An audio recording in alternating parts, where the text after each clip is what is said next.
Welcome back, everyone, and if you're new here, I'm so glad you found the channel. We're on an exciting journey to reach 10k subscribers by next year, and every like, comment and subscription brings us one step closer. Your support means everything. Now, let's jump into today's video. The last entry in my journal feels like it was written by someone else. My handwriting has become erratic, the letters slanting at odd angles across the page as my fingers tremble against the bitter cold. Or perhaps it's fear that makes them shake. I need to record what happened here in the Transantarctic mountains before the darkness that's been following us finally catches up. It started 3 months ago when Dr. Robert Shaw approached me about joining his expedition. I remember that day clearly, the warm lights of the university laboratory, a stark contrast to the heavy snow falling outside the windows. Shaw's enthusiasm was infectious as he spread satellite imagery across my desk, pointing to unusual readings he'd detected in one of the most remote regions of Antarctica. "Dr. Harper," he'd said, his eyes bright with excitement. "This could change everything we know about plate tectonics. The readings suggest movement patterns that shouldn't be possible at these depths." He didn't need to convince me further. As a geologist, I'd spent years studying unusual formations, but nothing like this. The team came together quickly after that. Dr. Isaac Munro, a historian specializing in ancient civilizations, joined us first. His silver hair and weathered face spoke of decades spent piecing together humanity's past, though nothing in his experience had prepared him for what we would find. Liam Granger came next, a brilliant technician whose easy smile and quick jokes would eventually give way to terror. Sophie Matthews rounded out our team, a survivalist who'd guided expeditions through the world's most treacherous environments.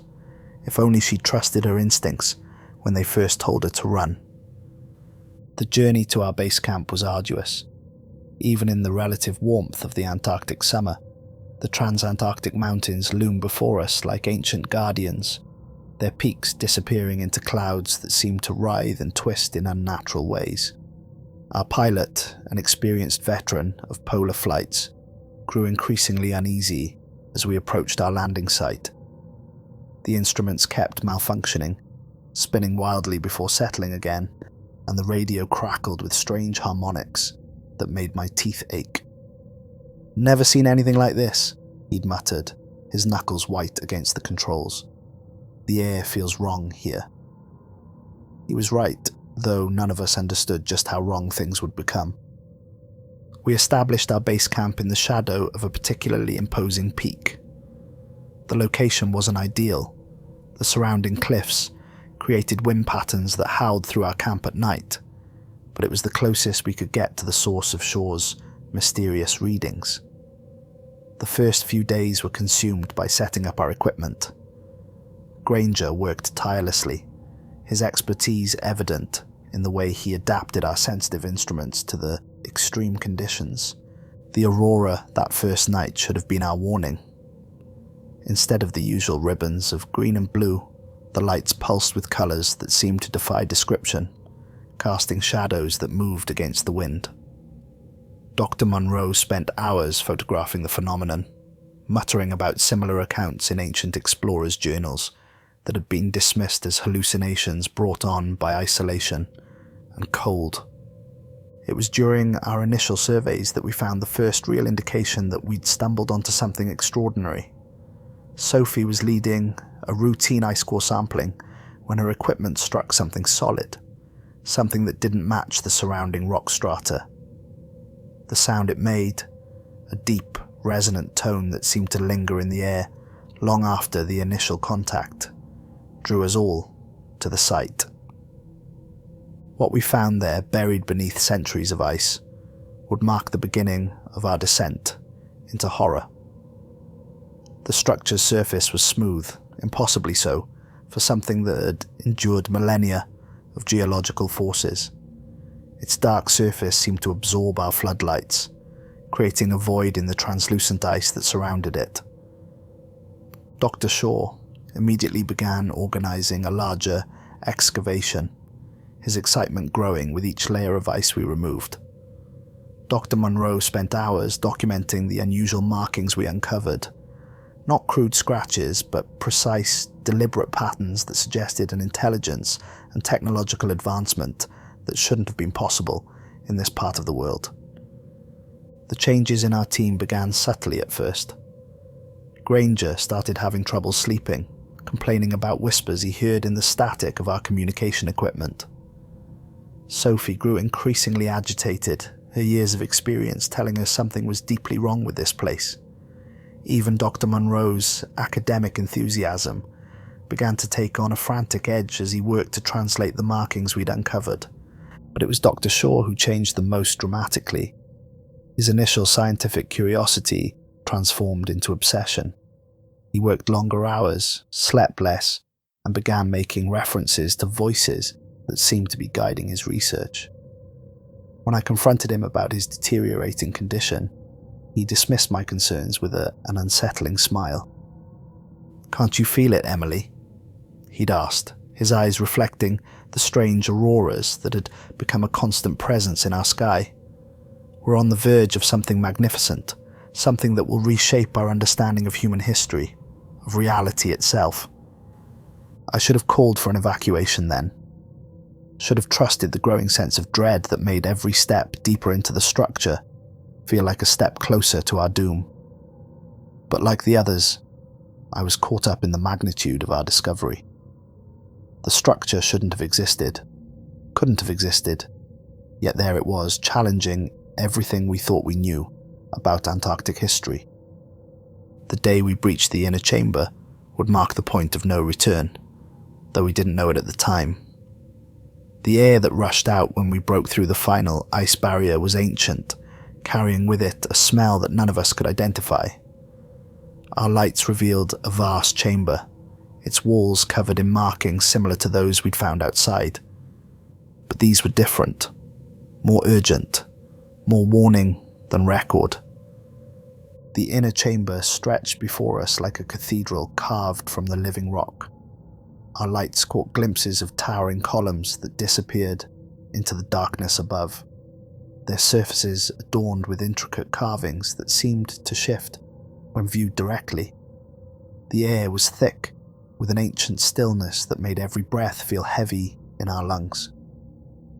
Dr. Munro moved forward first, his camera flashing as he documented the walls.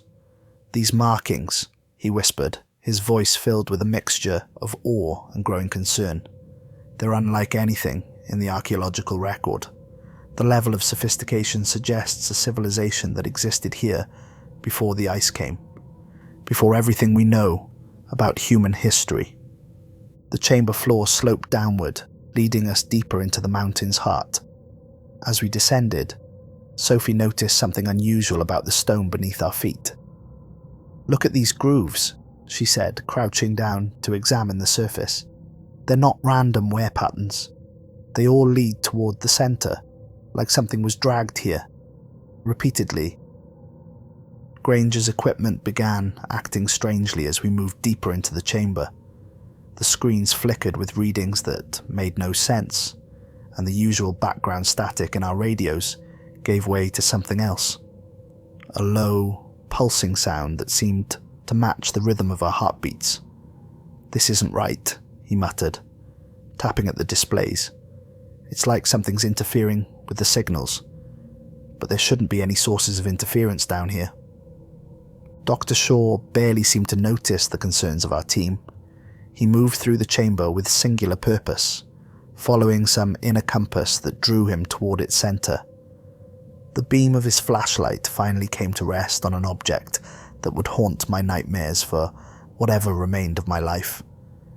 It was an altar, though that word feels inadequate to describe what we found. The structure rose from the floor like a growth of black stone, its surface covered in carvings more intricate and disturbing than those on the walls, but it was what lay upon the altar that drew our attention, an object about the size of a human head, perfectly preserved in a shell of clear ice. The object itself defied description.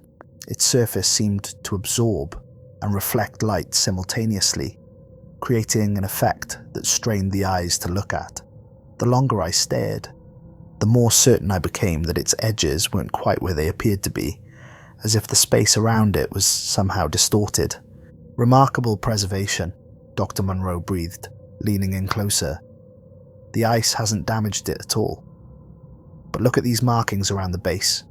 They're warnings, very specific warnings, about disturbing what lies frozen here."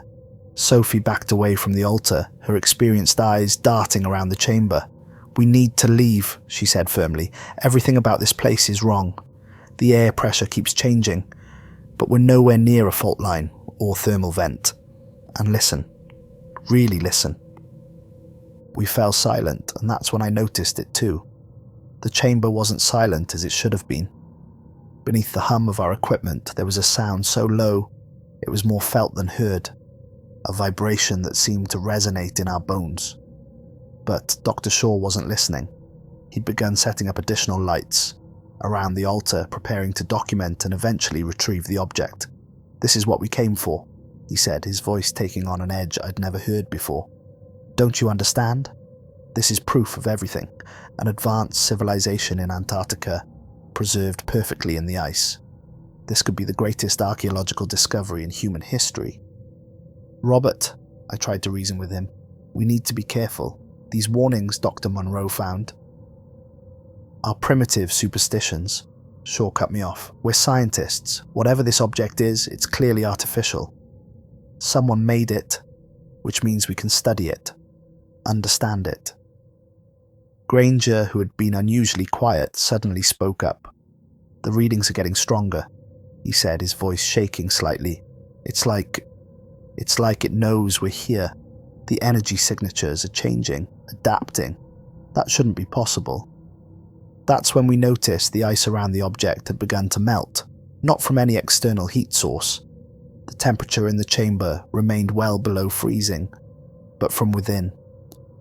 Droplets of water ran down its surface, and with each drop, the humming in the chamber grew stronger.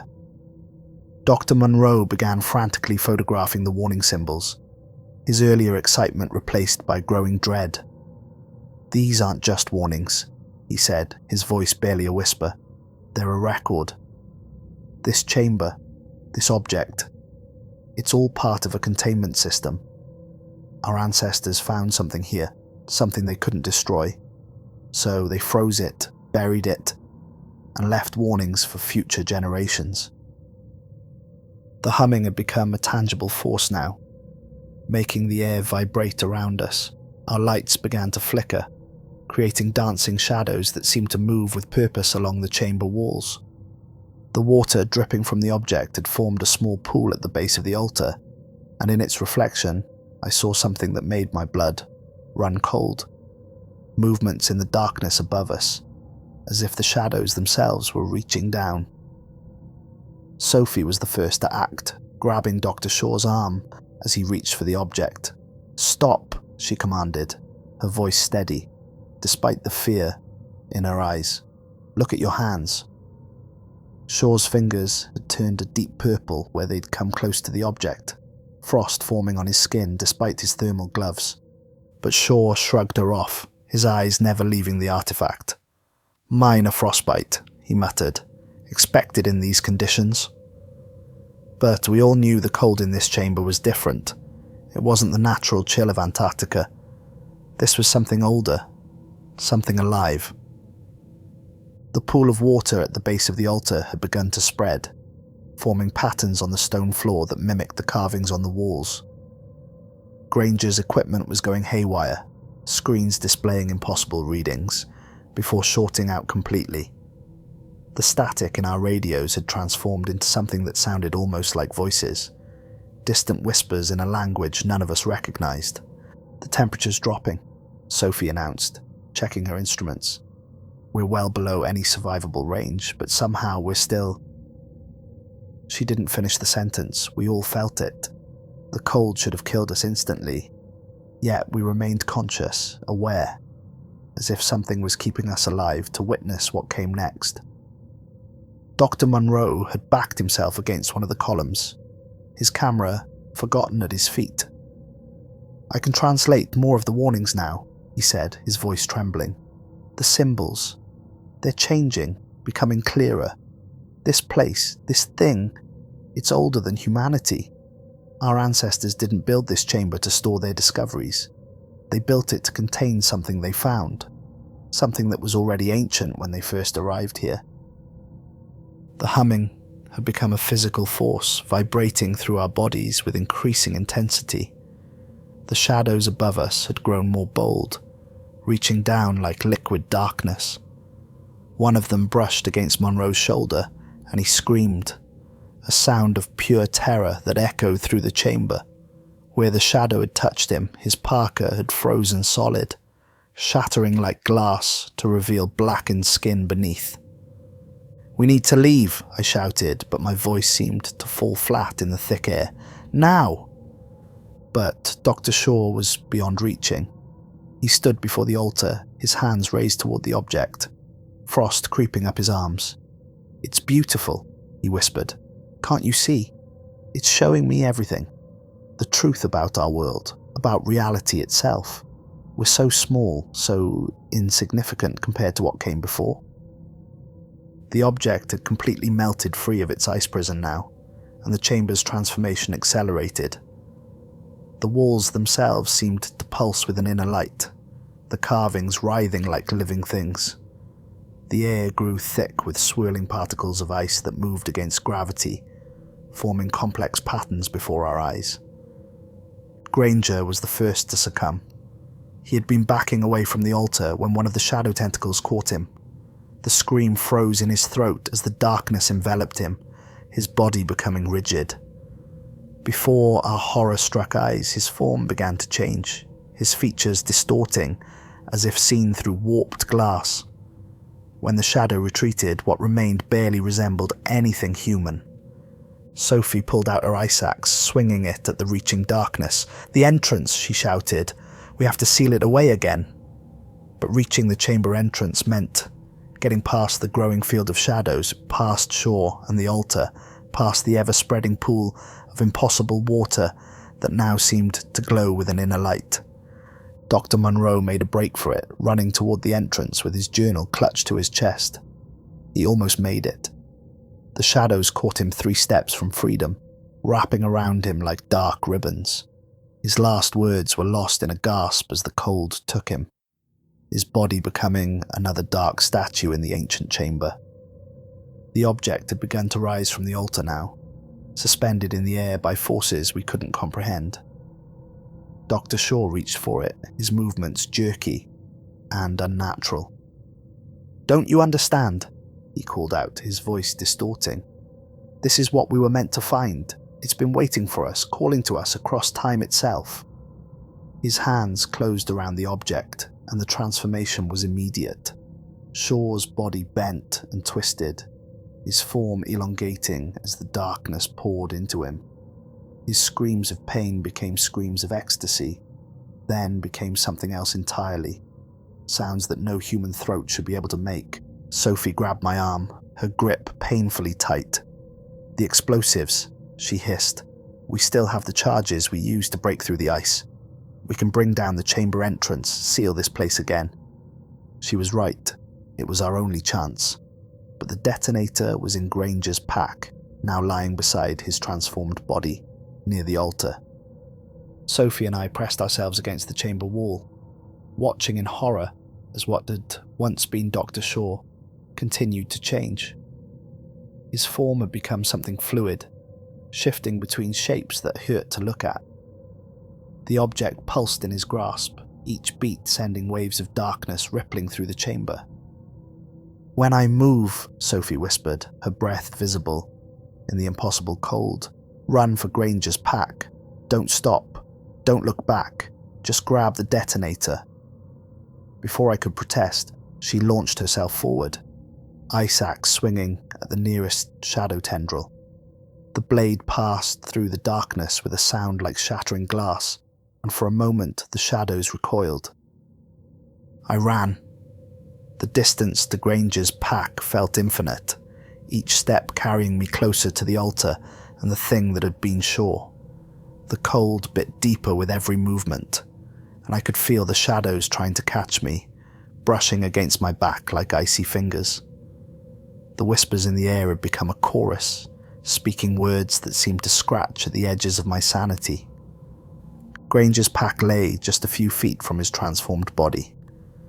I forced myself not to look at what remained of our technician as I grabbed the bag. Behind me, Sophie's shouts echoed through the chamber, punctuated by the crack of her ice axe against the encroaching darkness. The detonator was wrapped in protective foam at the bottom of the pack. As I pulled it free, I felt something wet touch my hand. The pool of glowing water had reached me, soaking through my glove. The cold was immediate and absolute. My hand went numb instantly, and I could see my skin beginning to turn black beneath the fabric. "Emily!" Sophie's voice snapped me back to reality. "The charges! Set them now!" The thing that had been shore turned its attention toward me, and I saw its face, or what passed for a face now. It was like looking into a pool of oil that somehow reflected every fear I'd ever known. "The door opens both ways," it spoke, using Shore's voice layered with something ancient and wrong. "They're coming back, coming home." Sophie appeared beside me, her face streaked with frostburns. She grabbed the detonator from my frozen hand and began entering the sequence. Above us, the chamber ceiling had begun to crack, revealing not rock but something that looked like the night sky. Except these stars were wrong, their light tainted and sickly. "It won't matter," Shore's distorted voice called out. "The signal has already been sent. They've waited so long, dreaming in the dark between spaces. Now they're awakening, and this world will remember what it forgot." The shadows were closing in around us, and I could see more forms taking shape in the darkness. Twisted echoes of Monroe and Granger, reaching for us with limbs that shouldn't exist. The air itself seemed to be freezing solid, crystals forming and shattering in beautiful and horrible patterns. "Cover your ears!" Sophie screamed, and I pressed my good hand against the side of my head. She hit the detonator, and for a moment nothing happened. Then, the charges went off in a sequence of deafening explosions. The chamber entrance began to collapse, bringing down tons of rock and ice. But the thing that had been shore wasn't finished. It launched itself toward us, the object still clutched in its ever-changing hands. Sophie met its charge with her ice axe, swinging with all her remaining strength. The blade struck the object, and there was a sound. Not a sound really, but a cessation of sound. A moment of perfect silence that felt like it could swallow the world. The object cracked. Reality seemed to bend around the fissure that appeared in the artifact's surface. The shadows recoiled, and even the transformed shore froze in place. For a heartbeat, everything was still. Then, the darkness erupted from the crack in the object. It poured out like a liquid void, consuming shore completely. The chamber filled with a high-pitched keening that made blood run from our ears. Sophie grabbed my arm and pulled me towards the collapsing entrance. "Run!" she screamed, shoving me ahead of her. "Don't stop until you reach the surface." I stumbled through the falling debris, my frozen hand held against my chest. Behind me, I heard Sophie's footsteps, then a sudden cry. I turned to see one of the shadow tentacles had wrapped around her leg. She looked at me, her face set with determination. "Go!" she shouted, swinging her ice axe down at her own trapped leg. "Tell them what happened here. Tell them to bury this place forever." The passageway was collapsing around me. The last thing I saw was Sophie, her face illuminated by that awful light as she swung her axe again. Then the ceiling came down, and darkness swallowed everything. I don't remember much of my journey back to the surface. The passages we'd carefully mapped on our descent had changed, twisted by forces I couldn't comprehend. I stumbled through darkness broken only by my failing flashlight, my frozen hand pressed against my chest, useless and dead. The whispers followed me, echoing through the tunnels. Sometimes they sounded like shore. discussing his theories about what lay beneath the ice. Other times they were Monroe's voice, reading from his translations of the warnings we should have heeded. Most terrible were the moments when I heard Sophie's final scream, repeating endlessly in the darkness. The cold was different now, not the honest chill of Antarctica, but something alive and hungry. It followed me through the tunnels, frosting the walls with patterns that seemed to form and dissolve in my peripheral vision. My breath came out in clouds that moved against the air currents, twisting into shapes that made me run faster, despite my exhaustion. I found landmarks I recognized, but they were wrong, distorted as if seen through warped glass. The survey markers we'd placed showed impossible readings, their measurements changing each time I looked at them. The ice itself had changed, becoming darker, more translucent. In its depths I caught glimpses of movement, like vast shapes swimming beneath the surface of a frozen ocean. The rescue beacon in my pack had frozen solid, the electronics shattered by cold that shouldn't have been possible. My radio produced only that awful static voice, speaking words that my mind refused to process. I knew if I listened too long, I would understand what it was saying, and that understanding would be the end of my sanity. Time became meaningless in the darkness. I might have been climbing for hours or days. The light from my flashlight grew weaker, but the darkness around me seemed to glow with its own pale luminescence. The walls of ice had begun to pulse with a rhythm that matched the beating of my heart, and I realized with horror that the ice wasn't reflecting my heartbeat. My heart had synchronized with whatever force now flowed through the ancient glacier. When I finally reached the surface, the world had changed. The perpetual daylight of Antarctic summer had been replaced by darkness, but not the natural darkness of night. The sky above was filled with those same wrong stars I'd seen in the chamber, their light casting shadows that moved independently of any physical object. Our base camp was half buried in snow that fell upward, swirling into the dark sky. The equipment we'd left behind was encrusted with ice crystals that grew as I watched, forming patterns that reminded me of the carvings in the chamber. The temperature gauges had all shattered, their displays frozen at readings that should have been impossible. My hand, the one that had touched the glowing water, had begun to change. The blackness had spread past my wrist, and I could feel a deep cold radiating from the affected flesh. Looking at it too long made my vision blur, as if my transformed skin was somehow out of sync with the rest of reality. I made it to the emergency shelter and found the satellite phone. Through some miracle, or perhaps something worse, it still worked. I punched in the emergency evacuation code with trembling fingers, knowing I had to warn someone about what we'd found, what we'd awakened. That was 3 days ago. The darkness has spread beyond the mountain range now. I can see it on the horizon, a wall of black clouds that devours the light. The air is filled with sounds that don't travel through any medium, I understand, and sometimes I see things moving in the distance that ignore the laws of physics and sanity alike. The rescue team should have arrived by now. I fear something is preventing them from reaching this place, or perhaps time itself has become unreliable, stretched and distorted by the presence of whatever we unleashed. The changes in my hand have crept past my elbow.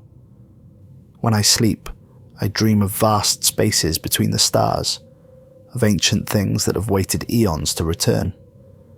I dream of Dr. Shaw, still transforming, still holding that terrible object as reality warps around him. I dream of Sophie, forever fighting the darkness in that collapsing chamber. I dream of things that crawl through the ice beneath my feet, rising slowly toward the surface. This will be my final entry. The darkness is closing in, and I can hear something moving outside the shelter. The sound reminds me of ice cracking, but slower, deeper, like a glacier deciding to wake from millennia of sleep. The walls are covered in frost that forms patterns I recognize from the chamber walls. I understand their meaning now, but that knowledge comes too late. To anyone who finds this journal, burn it. Seal off this entire region. The object we found was not meant to be discovered. The chamber we opened was not meant to be breached. There are places in this world that humanity was never meant to reach. Secrets that should have stayed buried in the ice. We found something in the Transantarctic mountains. We thought we had made the discovery of a lifetime. Instead, we discovered why some things are forgotten. Why some doors are meant to stay closed. The ice is speaking to me now. The voices are clearer. They're telling me about the changes coming to our world. About the ancient things that are finally returning home. Our time is almost up. This is Dr. Emily Harper, signing off for the last time. If you're reading this, run. Run before the darkness reaches you. Run before the ice begins to sing. Run before you start to understand the words in the static. Run before you realize, as I finally have, that it's already too late. Excerpt from Investigation Report. McMurdo Station, Emergency Response Team date. 3 weeks after final radio contact with Dr. Harper's expedition. The following details are compiled from our attempted rescue mission to the Harper Shore Expedition site in the Transantarctic Mountains. Due to extreme weather conditions and unexplained equipment malfunctions, we were unable to reach the primary coordinates. However, we documented several anomalies that warrant immediate attention. Our first indication that something was wrong came during the initial flyover. The entire region was covered in what appeared to be a localized storm system, but the cloud formations defied all known meteorological patterns. The darkness seemed to absorb our searchlights, and our instruments registered temperature fluctuations that should have been physically impossible. We established a forward base camp 15 miles from the expedition's last known location. That night, all 12 members of our team reported similar disturbances, a low, constant humming that seemed to emanate from the ice itself, and dreams of vast, dark spaces filled with moving shapes. The ice cores we collected showed unprecedented anomalies.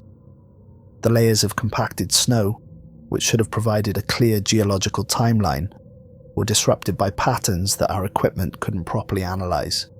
Several samples appeared to be actively changing even after collection, developing formations that grew against gravity.